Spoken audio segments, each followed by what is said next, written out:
बोलो भारत माता की, भारत माता की, रानी अवंतीबाई लोध की, छत्रपति शिवाजी महाराज जी की जय श्री राम, जय श्री राम।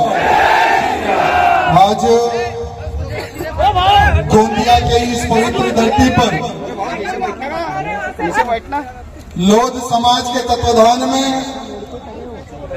एक बहुत ही सुंदर कार्यक्रम का आयोजन पिछले कई वर्षों से किया जा रहा है। आज इस युवा युवती सम्मेलन में और लोधी महोत्सव में जितने भी लोधी समाज के भाई बंधु, हमारी मातृशक्ति और मंच पर उपस्थित हमारे विधायक राजकुमार जी भाई और कोमल जी पूर्व मंत्री, शेर सिंह नागपुरे विधायक जो पूर्व विधायक हैं, साथ ही साथ ईशुलाल जी, साथ ही साथ हमारे अनंतलाल जी, सुनील नीलहारे जी और हमारे अध्यक्ष तो हमारे सुनील भाई थे, सचिव निरंजन सिंह नागपुरे जी, कोषाध्यक्ष अरविंद उपाध्यक्ष जी और सदस्य हमारे नंदकिशोर बीरन पवार जी, अनिल नागपुरे जी, सुरेश लीलारे जी। और इस आयोजन को सफल करने के लिए नवयुवक लोधी मिलन समारोह समिति गोंदिया, साथ ही साथ लोधी समाज सेवा समिति अमंगल, लोधी शक्ति संगठन अमंगल, आलोक लोधी कर्मचारी संघ गोंदिया भंडारा जिला और लोधी युवक जितने भी समारोह को सफल करने के लिए आए हैं, मैं आप सबको हृदय से धन्यवाद प्रकट करता हूं। अगर किसी का नाम ना ले सके तो नाराज भी नहीं होना, क्योंकि ये हमारा परिवार है। यहाँ मैं पहली बार आया हूं आपके इस गोंदिया में। जब हमारे सुनील जी और उनकी पूरी टीम भाग्यनगर आई थी तो मैंने उनको पूछा था कि भाई कितनी है समाज, तो उन्होंने कहा कि भैया जिला में तो 1.25 लाख है लेकिन गोंदिया में 40,000 है। तो मैं बहुत खुश हुआ, बोला चलो पहली बार वो 1.25 लाख लोधियों से मैं मिलूंगा या 40,000 लोधियों से मैं मिलूंगा। मैंने कहा कि मैं चाहे कुछ भी हो जाए आऊंगा, क्योंकि अभी इंडिगो के फ्लाइट्स भी कैंसिल हो रहे थे। तो हमने हमारे भैया जी ने कहा कि भैया आप कैसे भी करके आना है। तो हमने ऑलरेडी बाई रोड आने की योजना बनाई थी, लेकिन हमारी खुशनसीबी है कि इंडिगो जरा रास्ते पे आ गया, इसलिए फ्लाइट भी चलने लगी, तो फ्लाइट पे बैठकर आ गए। लेकिन मैंने सोचा था कि 40,000 लोधियों से मैं मिलूंगा, जो कि सिर्फ गोंदिया की विधानसभा में है। लेकिन मैं समझता हूं यहां पर जितने भी लोधी मेरी शक्ति है, यहां पर जितने भी जो मेरे लोधी नौजवान हमारे बुजुर्ग हैं, ये जिंदा लोधी है, ये जिंदा लोधी है और इनमें धर्म के प्रति, देश के प्रति, समाज के प्रति भावना है, इसलिए यहाँ पर कई घंटों से बैठे हुए हैं। मैं आज उन जिंदा मेरी बहनों से मिल रहा हूं जो ये भावना लेकर आई है कि ये कार्यक्रम मेरी समाज का है और मैं मेरे कार्यक्रम को सफल करने के लिए भले ही मुझे भोजन ना मिले, भले ही धूप लगे, भले ही पंखे की हवा ना मिले, लेकिन मैं बैठूंगी 4-5 घंटे। ये भावना रखकर हमारी बहन आई है, उन सभी को मैं प्रणाम करता हूं, हमारी माताओं के चरणों को धन्यवाद प्रकट करता हूं, सबको बार बार प्रणाम करता हूं। मेरे मित्रों, जो हमारी लोधी समाज है ना, वो एक समय पहले इतिहास लिखी समाज है। हमारे समाज में राजा हृदयेशा लोधी जी पैदा हुए। हमारी समाज में राजा रतन सिंह जी लोधी पैदा हुए। हमारी समाज में रानी यमुनाबाई लोधी जी पैदा हुई। हमारी समाज में गुलाब सिंह जी पैदा हुए और हमारी समाज में ब्रह्मानंद जी पैदा हुए, जो कि शिक्षा के प्रति उन्होंने कार्य किया। और हमारे ही समाज में उमा दीदी, जो कि मंत्री रही, केंद्र की मुख्यमंत्री रही।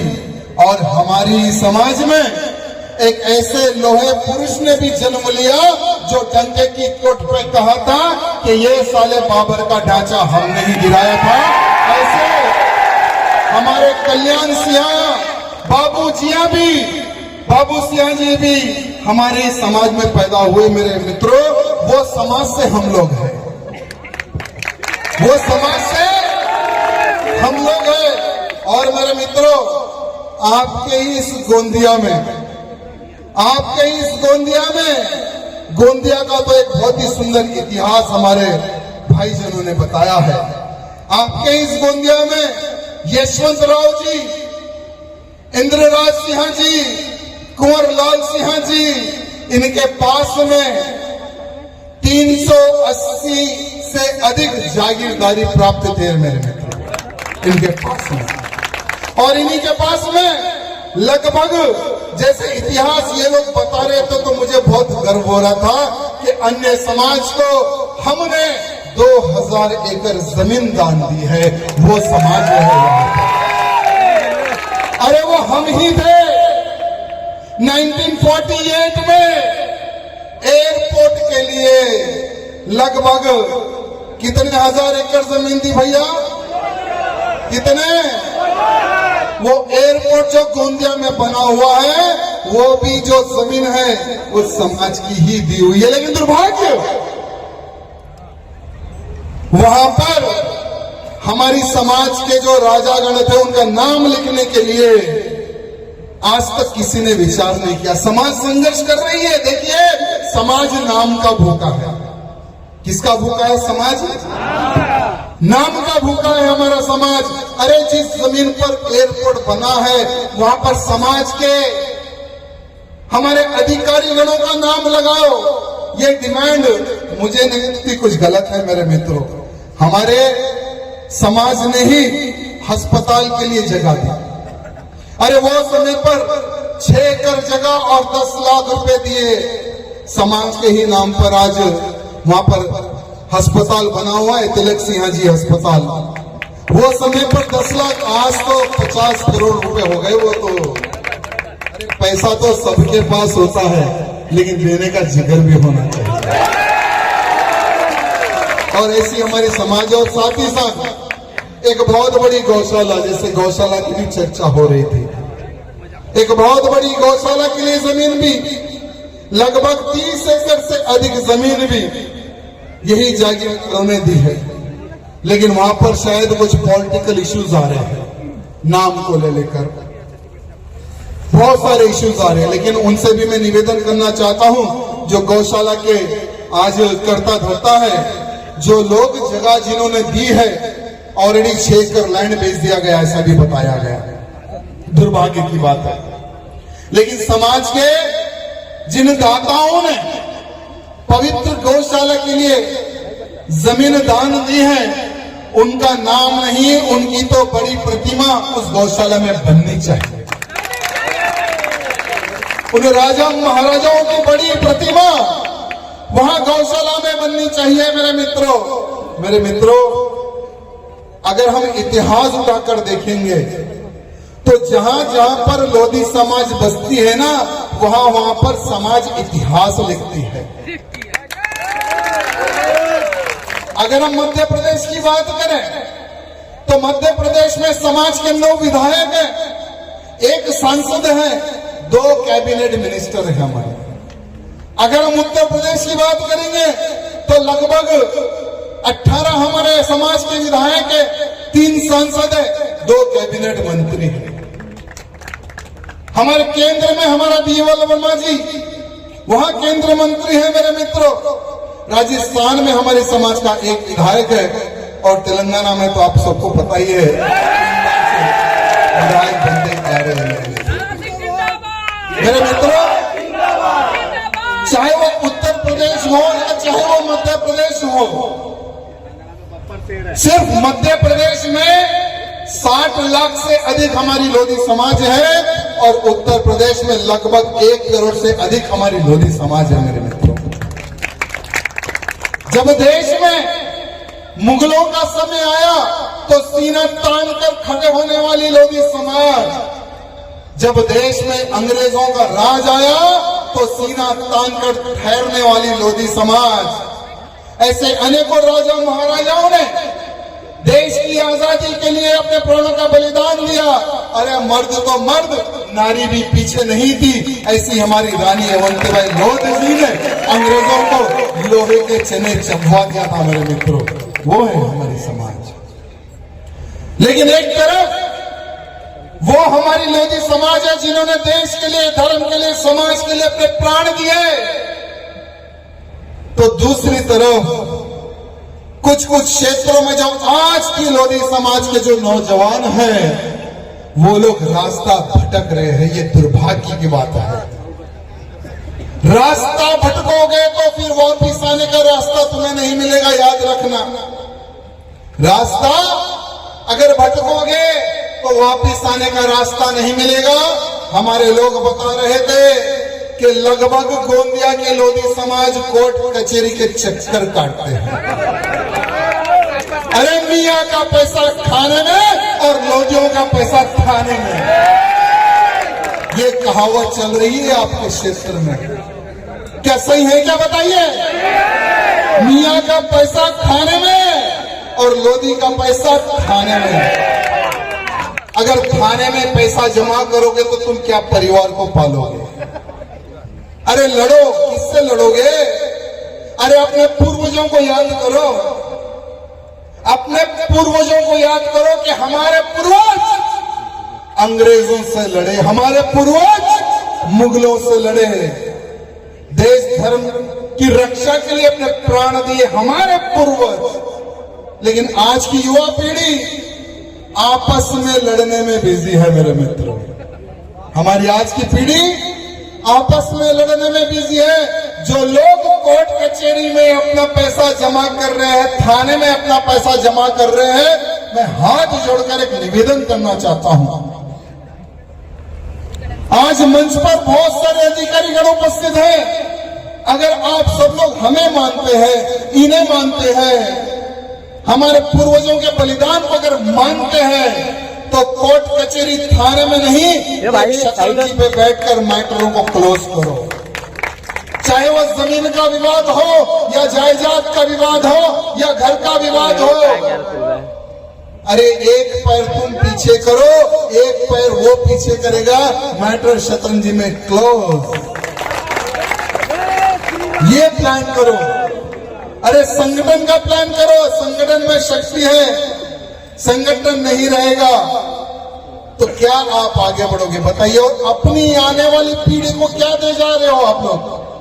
यानी बेटा, हमने आपस में इतने साल लड़ा है, हम तो मरेंगे, हम मरने के बाद में देखिए लड़ाई तुझे लड़नी। यानी विरासत में हम लोग क्या दे रहे हैं हमारे बच्चों को?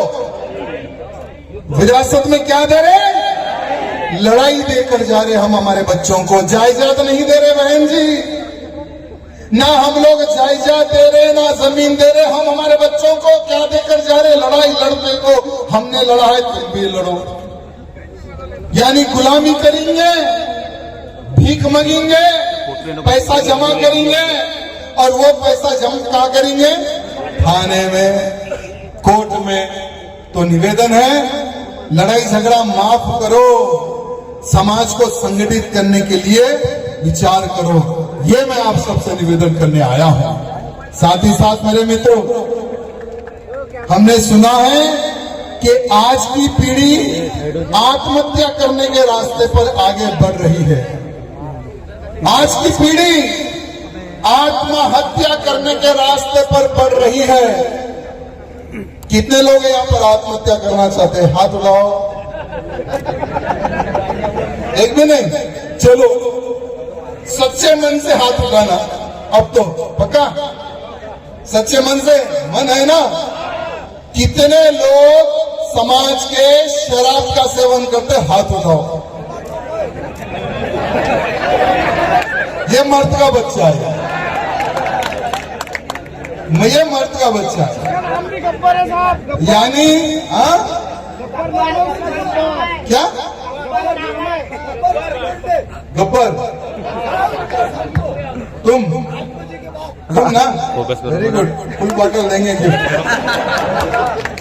मेरे मित्रों, इनकी उम्र क्या होगी? उम्र कितनी है? अरे उम्र तेरी पूछ रहा हूं, कितने साल का है? 36।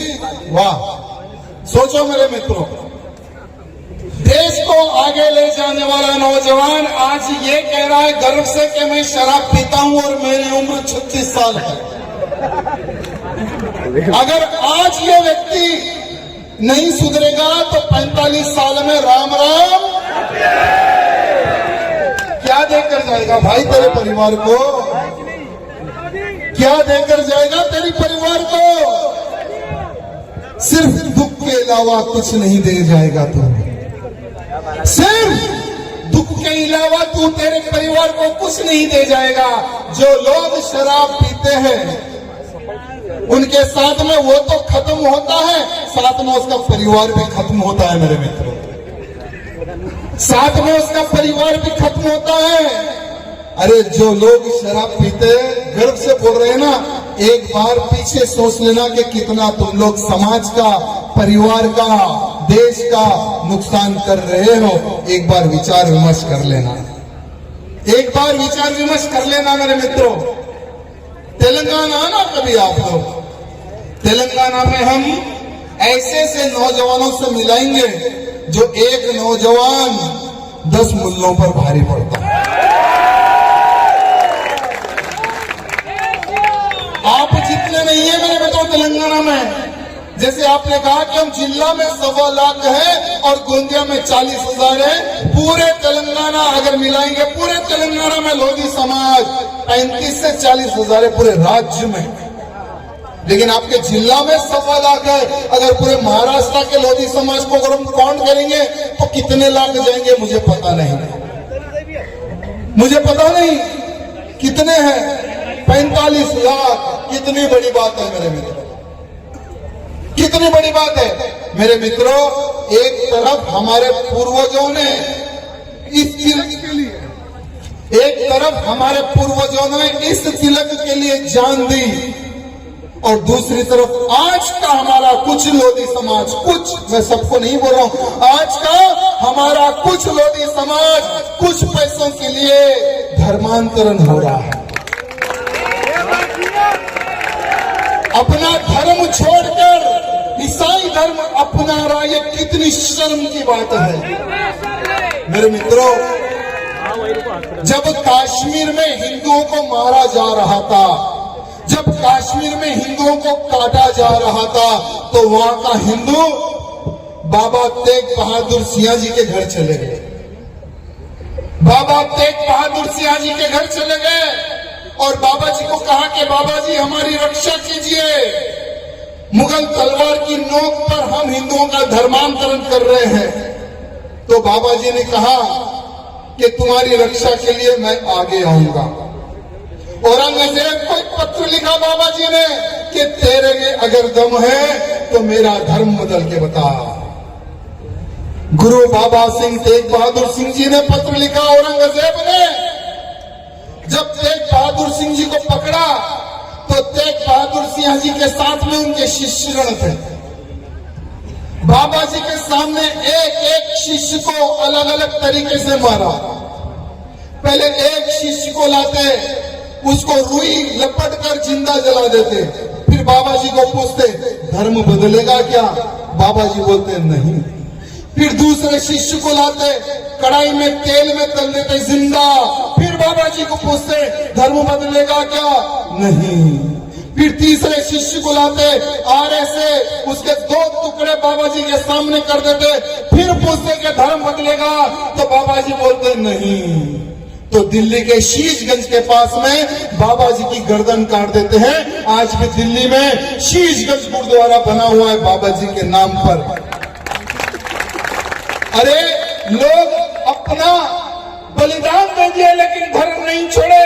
लेकिन ये कैसे लोग हैं जो चंद पैसे पर ये बंजारा, रत्नाला, पंडरा बोड़ी, सावरी, मोरगर, भंडारा, ये कौन से क्षेत्र आप सबको पता ही होगा। इन गांवों के कुछ हमारे समाज के लोग अपना धर्म बदल रहे। कितनी शर्म की बात है। मैं इस मंच में जितने भी हमारे अधिकारी गण हैं, हमारी मातृशक्ति है, एक आप लोग उन सबको एक संदेश आप लोग दीजिए। आकर देखो गोंदिया में कि हम मर सकते हैं या दुश्मन को हम मार सकते हैं, लेकिन हम हमारा धर्म नहीं बदल सकते। ये संदेश उनको दे दें। अरे भाई, हिंदू धर्म में पैदा होना ही बहुत बड़ी बात है, और हिंदू धर्म में पैदा होने के बाद में लोधी बनना उससे भी बड़ी बात है। लेकिन जो लोग अपना धर्म बदल रहे हैं उनसे मैं निवेदन करना चाहूंगा कि ये आपका घर है, ये आपका परिवार है, आपका हम स्वागत करते हैं, हाथ जोड़कर निवेदन करते हैं। जिन लोगों ने अपना धर्म बदला है पूर्ण रूप से वापिस आए। यहाँ हमारा इतिहास, यहाँ हमारा धर्म गौरवशाली इतिहास है, गौरवशाली हमारा धर्म है। तेलंगाना में भी ऐसे ही कुछ हो रहा था, लेकिन लोधियों के नजदीक कोई नहीं आता तेलंगाना में। एक समय पहले निजाम की सेना आ गई लोधियों से लड़ने के लिए। एक समय पहले तेलंगाना में जहां दुलपेट क्षेत्र है वहां पर निजाम ने सेना भेज दी कि जाओ लोधियों पर हमला करो। जितनी सेना दुलपेट लोधी समाज में घुसी एक भी जिंदा नहीं गई, सबको मार दिया। फिर निजाम ने दूसरी सेना को भेजी, उनको भी हमारे मार दिया। अरे वो समय पर पुरुष भी लड़े और वो समय पर हमारी तेलंगाना की लोधी समाज की महिलाएं भी लड़े। फिर हमारे लोधी समाज ने सोचा, अरे ये मुल्ले तोप पर बंदूक लेकर आ रहे, इनका खजाना कहाँ रखे लोग तोप पर बंदूक। रातों रात गए, तोप भी उठाकर ला लिए, बंदूक भी उठाकर ला लिए। और फिर वो जब मुगल की सेना आती थी, निजाम की सेना आती थी, उन्हीं के हथियार से उन पर हमला करते थे।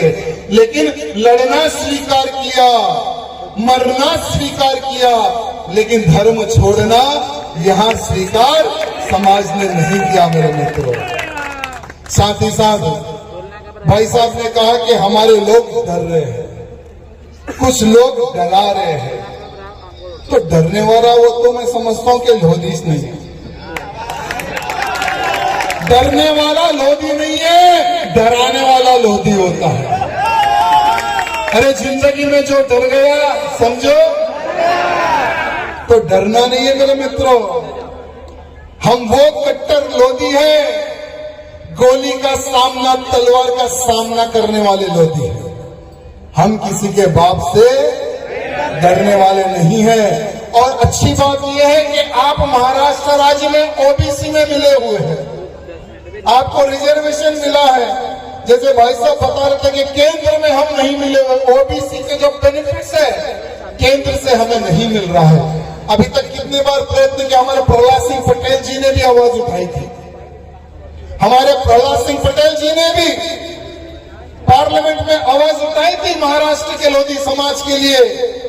अभी बीएल वर्मा जी हैं, उनको भी हम निवेदन करेंगे। अभी पत्र दिया है आपके बड़े लोगों ने, तो हमारा पत्र और आपका पत्र मिलाकर जब मैं दिल्ली जाऊंगा, हमारे बीएल वर्मा जी से मिलकर निवेदन करूंगा कि केंद्र में भी हमारी लोधी समाज को ओबीसी में जगह मिले। आज बहुत सारे हमारी समाज में लोग शिक्षित हैं, लोग पढ़ रहे हैं, लोग चाहते हैं कि हम समाज और देश और राज्य की सेवा करें और रक्षा करें, लेकिन हमें भी अधिकार चाहिए।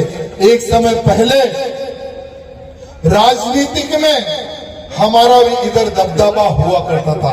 हमारे एक विधायक हुआ करते थे गोरे गांव से, क्या नाम था उनका? गिरजा शंकर जी। और उनके बाद में हमारे वीर सिंह साहू नागपुरे जी विधायक बने ना, शायद कुछ करेक्शन हो सकता है, बैठे ना। उनके बाद में मैं समझता हूं फिर हमें मौका नहीं मिला। क्या रीजन है? ये 1.25 लाख जिले में है, 40,000 यहाँ पर है, तो क्यों? क्या दूसरों के तलवे चाटने में मजा आता है क्या?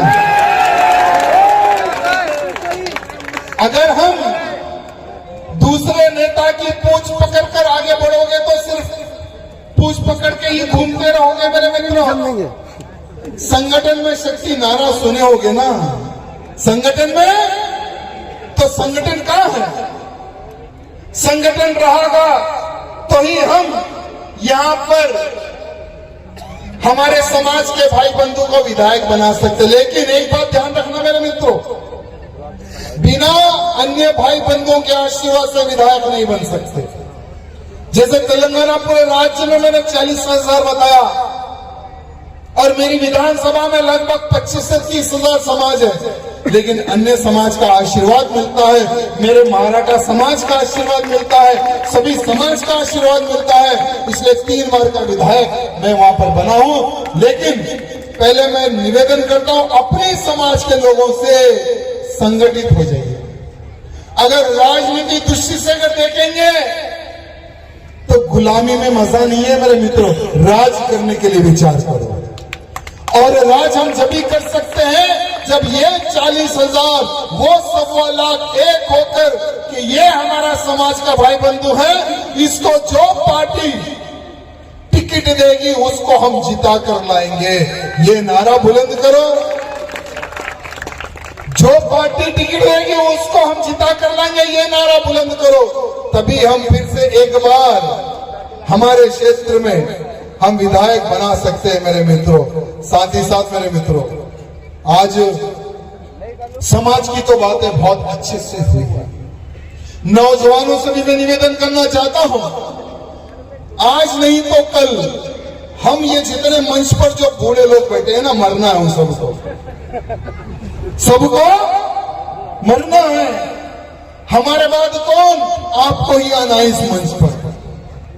हमारे बाद आप नौजवानों को ही इस मंच पर आकर समाज की देखभाल, कमान को संभालना है।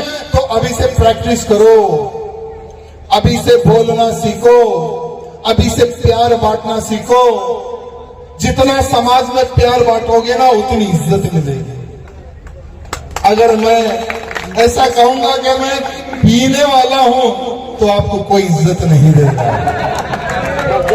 इज्जत अगर प्राप्त करना है तो लोग देखे कि ये देखिए हमारे समाज का लड़का जो अच्छा बोलता है, जो अच्छा दिखता है, सब में प्यार बांटता है। समाज में छोड़ो, अन्य समाज के लोग भी इसकी तारीफ करते हैं। ये समाज के साथ साथ में हिंदुत्व की बात करता है, हर समाज को लेकर चलने की बात करता है। ऐसे नौजवानों का निर्माण मैं चाहता हूं मेरे मित्रों। अभी आपके सामने एक संगठन ने शस्त्र विद्या का प्रदर्शन किया। क्या संगठन है आपका? शिव शक्ति अखाड़ा द्वारा एक 4 साल का लड़का भी हाथ में लड्डू लेकर घुमा रहा था। मेरे मित्रों, आने वाला समय युद्ध का समय है। आने वाला समय युद्ध का समय है। जो लड़ेगा वही जीवित रहेगा, जो नहीं लड़ेगा या उसका धर्म बदल जाएगा या नहीं तो वो मर जाएगा। ये समय की मांग है। गृह मंत्री अमित शाह जी का एक स्टेटमेंट आपने देखा होगा कि 1950 में हिंदुओं की जनसंख्या कितनी थी और आज हिंदुओं की जनसंख्या कितनी है। ये अमित शाह जी ने भरे मंच के सामने कहा। भले ही बहुत सारे लोगों ने उंगली उठाई, लेकिन जो लोग समझदार थे वो लोग समझ चुके हैं। लेकिन हमारा भी कर्तव्य है सबको उनके एंगल को समझाना। वो समय पर मुसलमानों की संख्या सिर्फ 9% थी और आज मुसलमानों की संख्या 35% हो चुकी है। कितने परसेंट? 35%।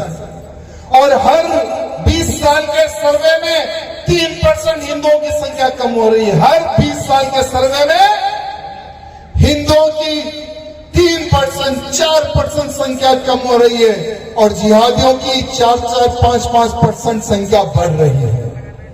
मेरे मित्रों, जहां जहां पर इनकी संख्या बढ़ी है ना, वहां वहां पर इस्लामिक राज की स्थापना हुई है। ये इतिहास है, ये इतिहास है। भारत में जनसंख्या बढ़ी, अलग हुआ पाकिस्तान। भारत में जनसंख्या बढ़ी, अलग हुआ बांग्लादेश। अब बंगाल की परिस्थिति तो आप सब जानते हैं, उसके बारे में अभी शुरू करने वाला हूं मैं। अभी भारत में सोचो, जिस दिन 50-50 आ जाएंगे तो उस दिन फिर एक अलग देश की डिमांड ये लोग करेंगे, फिर गजवा हिंद करेंगे, फिर 1946 में डायरेक्ट एक्शन डे करेंगे। तो सोचो तुम हिंदुओं का क्या होगा। लड़ना कितने लोग जानते हैं यहां पर? कितने लोग जानते हैं लड़ना यहां पर? कितने लोगों के पास हथियार है बताइए मेरे मित्रों। मेरे मित्रों, हथियार तो कोई भी शो पुटअप के लिए रख लेता है। हथियार तो कोई भी शो पुटअप के लिए रख लेता है, लेकिन हथियार चलाने वाला जिगर कहां से लाओगे? अरे हथियार चलाने वाला जिगर कहां से लाओगे? और हथियार चलाने की वो विद्या कहां से लाओगे? मेरे मित्रों, यहां पर जितने भी नौजवान हैं ना, उनसे मैं निवेदन करना चाहता हूं कि ये जो संगठन है मारुति संगठन, फ्री में आपको लड़ने की विद्या सिखाने के लिए तैयार है। अपने बच्चों को भेजिए। अरे आज अगर आपका बच्चा लड़ना सीखेगा, वही बच्चा आपकी रक्षा करेगा आने वाले समय में।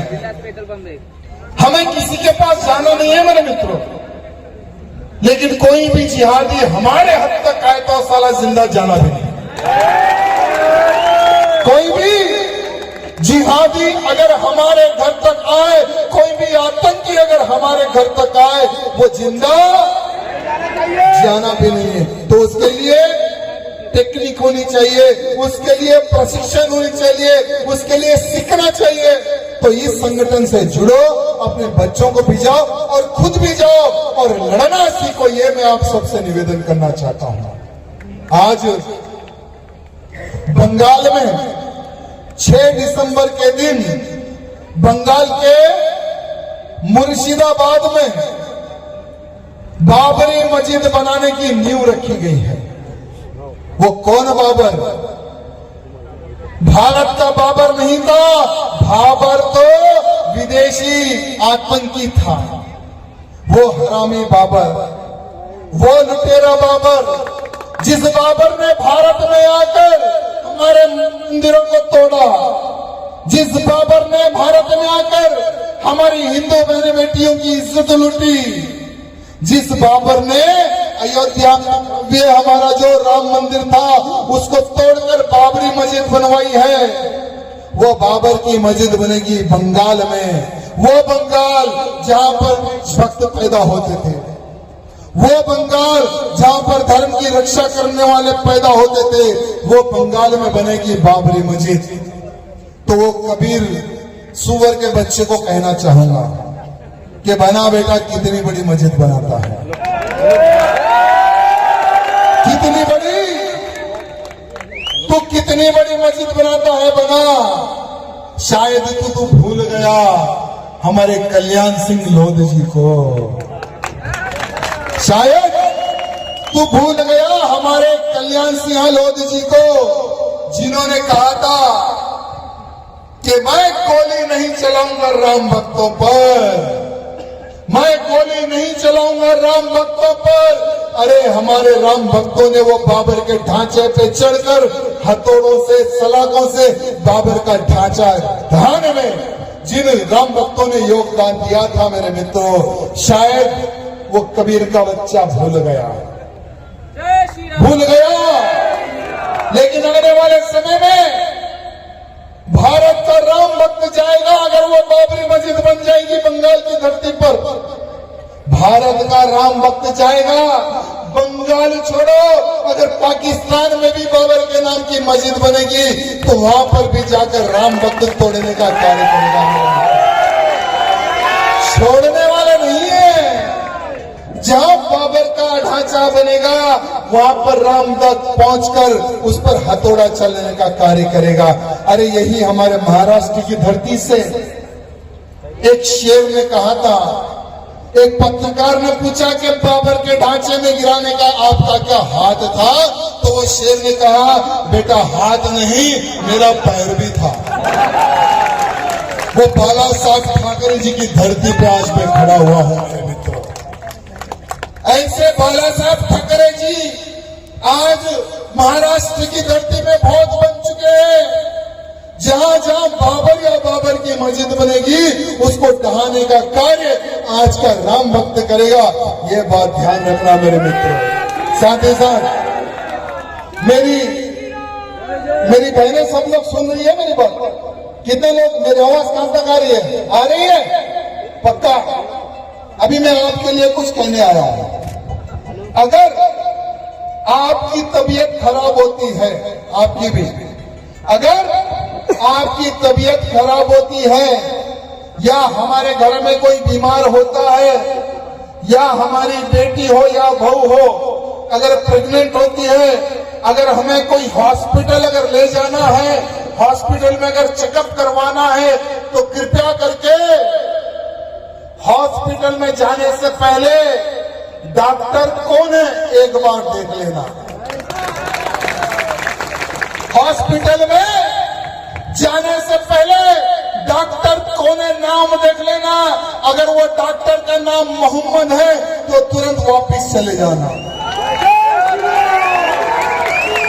क्योंकि दिल्ली में बम धमाके हुए, निर्दोष लोग मारे गए जिनका कोई कसूर नहीं। ऐसे निर्दोष लोग दिल्ली के बम धमाके में मर गए। बम धमाका करने वाला कौन? एक डॉक्टर। पहले लोग कहते थे कि अरे ये व्यक्ति आतंकी बना है, ये अनपढ़ है, इसको पता नहीं, ये आतंकी बन गया। लेकिन आज व्हाइट कॉलर आतंकियों को हम लोग देख रहे हैं। डॉक्टर भी पढ़ना है, बड़ी बड़ी पढ़ाई, यानी एक डॉक्टर पढ़ने के लिए करोड़ रुपए का खर्च होता है। बड़ी बड़ी उसको डिग्री लेनी पड़ती है, तब जाकर वो व्यक्ति डॉक्टर बनता है। लेकिन डॉक्टरी किताबों के साथ साथ में कुछ ये डॉक्टर हरी किताबें भी पढ़ना स्टार्ट कर दिए। और जो डॉक्टर हरी किताब पढ़ता है वो आतंकी बनता है। जो डॉक्टर हरी किताब पढ़ता है वो आतंकी ही बनता है। इसलिए मैं देश के उन तमाम लोगों से कहना चाहूंगा जो गजवा हिंद की सोच लेकर तुम बेटा चल रहे हो ना, हरी किताब पढ़ना छोड़ दो, नहीं तो तुम्हारा नामो निशान मिट जाएगा। एक समय पहले भारत में प्रधानमंत्री जो होता था वो रिमोट कंट्रोल पर चलने वाला प्रधानमंत्री होता था।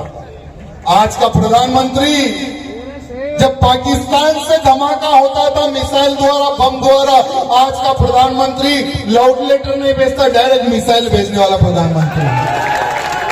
आज का प्रधानमंत्री लाउड लेटर नहीं भेजता है, डायरेक्ट मिसाइल भेज देता है। लो बेटा, एक बम फोड़ोगे तो हम 10 फोड़ेंगे। आज के प्रधानमंत्री की मेंटालिटी वो है, पागल प्रधानमंत्री है अपने, और गृह मंत्री तो उनसे बड़े पागल जो दिखते नहीं है। लेकिन जो लोग गजवा हिंद की जो सोच रखकर जो पैदा हो रहे ना, उनकी पुश्ते तक साफ कर देते हैं। ऐसे हमारे प्रधानमंत्री जी और ऐसे हमारे गृह मंत्री जी हैं मेरे मित्रों। उनसे कभी पंगा नहीं लेना, ये लोगों को कहना चाहूंगा।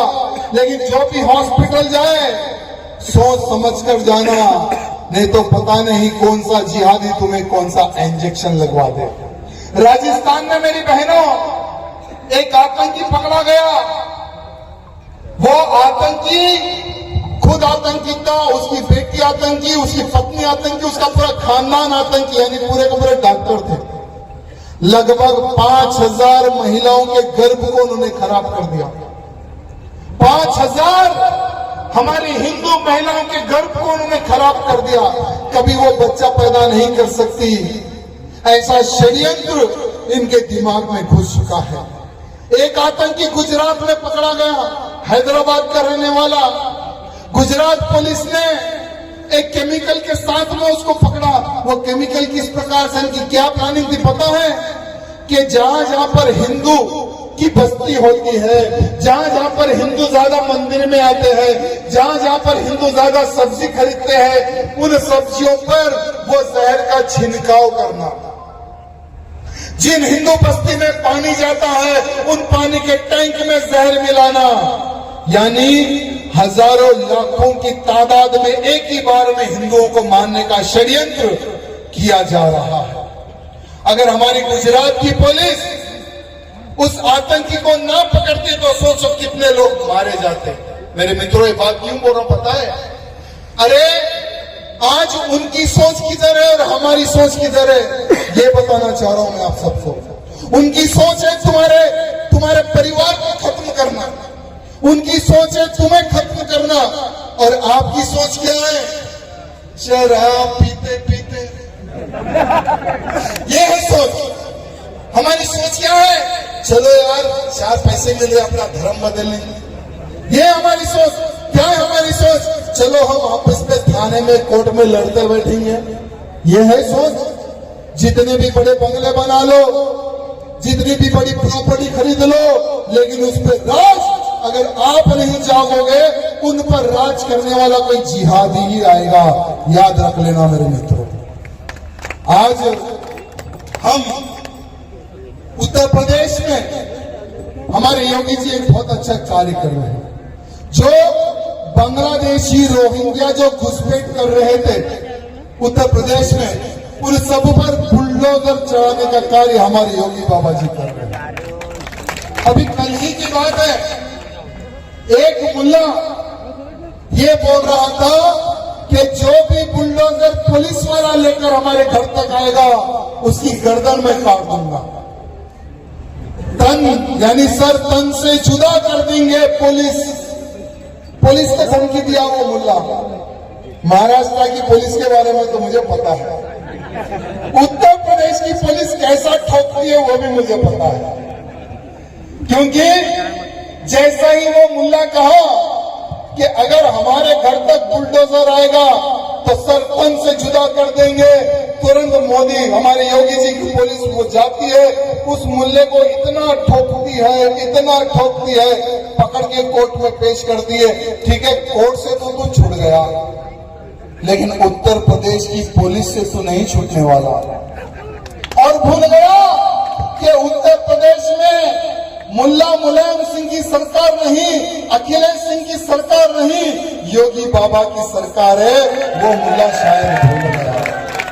अरे जितने भी उत्तर प्रदेश में ये लोग जो हमारी पुलिस का सर कलम करने की बात कर रहे हैं ना, जरा सावधान रहना बेटा, क्योंकि एक समय पहले उत्तर प्रदेश की पुलिस के हाथ बंधे हुए थे।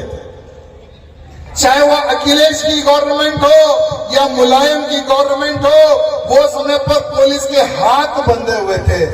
जब से योगी बाबा का राज आया है ना, सभी पुलिस के हाथ खोल दिए। पता नहीं कब किस गटर में तेरी लाश मिल जाए, पता नहीं कब किस नाले में या नदी में तेरी लाश मिल जाए। हमारी पुलिस बहुत सरकी हुई है भैया, योगी जी जैसी। इसलिए बोलने से पहले सोच लेना 100 बार।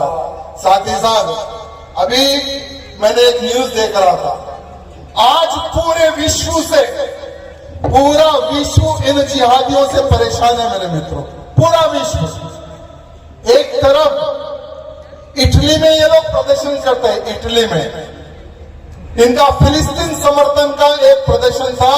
ये समर्थनकारी 2 गिरजाघर जला देते हैं, दंगा फसाद करते हैं। अभी फिलिस्तीन की सरकार 2 लाख जिहादियों को भगाने का प्लान कर रही है। 2 लाख कि हमारे देश में तुम जिहादियों का कोई काम नहीं, भागो सालो इस देश से हमारे। एक तरफ इटली है तो दूसरी तरफ चाइना है। मैं ओवैसी, जो हमारा बड़ा साला है, तो ओवैसी को कहना चाहूंगा कि भाई तू बाबरी मस्जिद के बारे में बात करता, भारत देश के किसी भी कोने में कुछ भी हो जाए तू बात करता, जय फिलिस्तीन का तू नारा देता। एक बार चाइना चले जाओ भैया, चाइना में तो मुसलमानों के साथ में बहुत अन्याय हो रहा है। चाइना में मस्जिदों को तोड़कर बाथरूम बनाया जा रहा है, चाइना में मस्जिदों को तोड़कर बार बनाए जा रहे हैं, चाइना में बुर्के पे प्रतिबंध है, चाइना में कुरान पढ़ना उस पर भी प्रतिबंध है, चाइना में दाढ़ी रखना वो भी प्रतिबंध है। तो ओवैसी को कहना चाहूंगा, जो बाबरी मस्जिद का ढांचा बनने वाला है बंगाल में, उस कबीर को तू सपोर्ट करता है, एक बार चाइना भी जाकर देख ले, तुझे वहां से किस प्रकार का सपोर्ट मिलता है हम भी देखेंगे। और चाइना वाले बड़े पागल हैं, ठोकते पहले बाद में बात करते हैं, ऐसे वहां के लोग हैं। मेरे मित्रों, आज इस गोंदिया के धरती में हम सब लोगों का मिलन हुआ, हम सब लोगों का इस गोंदिया की धरती पर मिलन हुआ। लेकिन मैंने जितना भी भाषण दिया, क्या किसी को समझ में आया? क्या समझे हो? मैं मेरी समाज को एक देखना चाहता हूं। गोंदिया में मैं मेरी समाज को एक देखना चाहता हूं। अगर आप एक हो जाओगे ना, नशा मुक्त लोधी ये चाहता हूं, कोर्ट कचहरी मुक्त लोधी ये चाहता हूं, धर्मांतरण मुक्त लोधी ये मैं चाहता हूं। अगर ये आप लोग करने में अगर कामयाब हो गए मेरे मित्रों, तो जब आप बुलाओगे तब ये राजा सिंह आपके बीच में उपस्थित है। हमारा एक संकल्प है मेरे मित्रों, भारत को हिंदू राष्ट्र बनाना। लेकिन भारत तभी हिंदू राष्ट्र बन सकता है जब मेरा लोधी समाज जागेगा। आज मैं जगाने के लिए आया हूं, आप सबको संगठित करने के लिए आया हूं। अब आने वाले समय में यहाँ आपकी जो समिति है वो कितना कार्य करती है, संगठन लाने समिति को भी, मैं समिति को भी एक जिम्मेवारी देना चाहता हूं। कहा है हमारे सुनील भाई अध्यक्ष जी, आपकी पूरी टीम,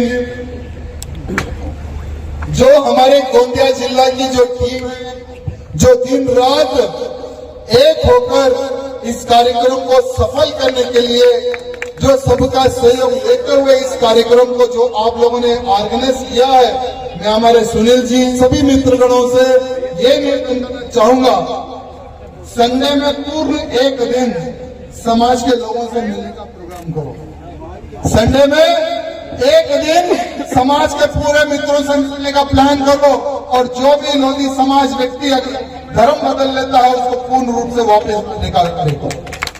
अगर ये काम अगर आप करने में कामयाब हो जाओगे तो शक्ति बढ़ेगी। मेरे मित्रों, ये सिर्फ गोंदिया का प्रॉब्लम नहीं है, आदरों को धर्मांतरण का पूरे देश का है।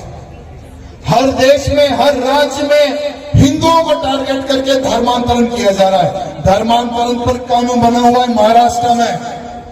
मैं महाराष्ट्र के हमारे मुख्यमंत्री से निवेदन करना चाहता हूं कि वो कौन लोग हैं जिनकी निगाहें हमारी लोधी समाज पर गिरी है, वो कौन लोग हैं जो धर्मांतरण पर कार्य कर रहे हैं, उनको आप लोग देखोगे या हमें देखना है, बता देना।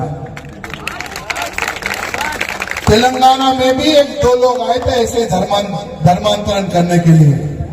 तेलंगाना में भी सुनील जी दो लोग आए थे धर्मांतरण करने के लिए। हमारे कुछ बच्चों ने थैले लेकर आकर उसमें पैक करके उनको कहां भेजे? तो यहाँ पर भी वो काम हो सकता है। जो दुष्ट शक्ति, जिन हरामियों की निगाहें अगर हमारी लोधी समाज पे गिरेगी, उसका काम भी तमाम होगा। ये संकल्प आज हम सबको लेना है।